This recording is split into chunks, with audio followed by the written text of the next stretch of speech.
If you have questions, visit thereareanswers.com and find many answers about the Christian faith. This short video will give you a glimpse of creation found in Genesis 1 and 2. Be sure to subscribe to this channel, like, share, and turn notifications on as we will journey through the Bible and God's redemptive plan to save His people, to save you and me.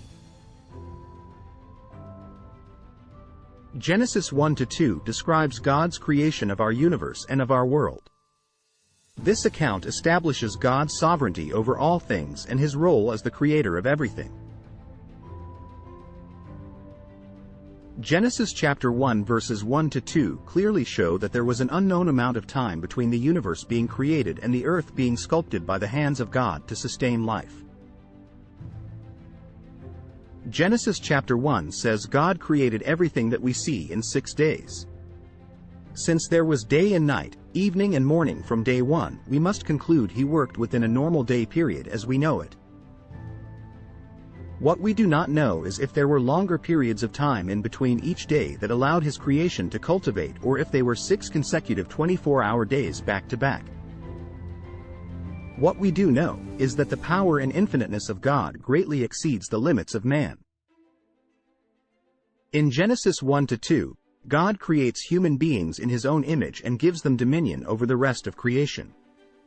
This establishes the unique value and importance of human life and our responsibility to care for the earth. Genesis chapter 1 verse 27 describes God creating humans, male and female, establishing the 2 distinct genders and their equal value and worth in God's eyes. Genesis chapter 2 describes the Garden of Eden, where God placed Adam and Eve. The garden is described as a perfect paradise, providing for all of their needs and giving them meaningful work to do. Through the creation account, we see God's power, creativity, and goodness. God speaks everything into existence, creates order out of chaos, and pronounces everything He made as good. This highlights God's sovereignty and His desire to create something beautiful and orderly. In Genesis chapter 2 verses 2-3, God rests on the 7th day and blesses it as a day of rest. This establishes the importance of rest and the Sabbath day, which is later incorporated into the 10 Commandments, Exodus chapter 20 verses 8-11. Today's Sabbath.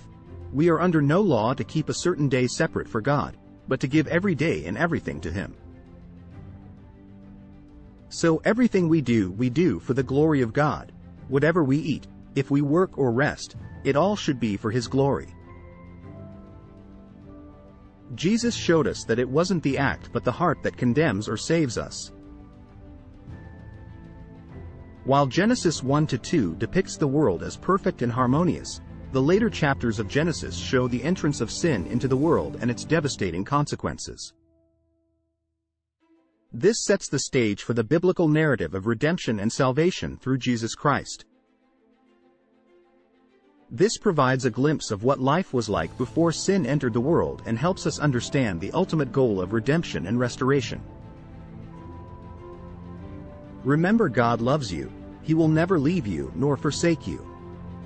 Find answers at thereareanswers.com and stay tuned for more videos.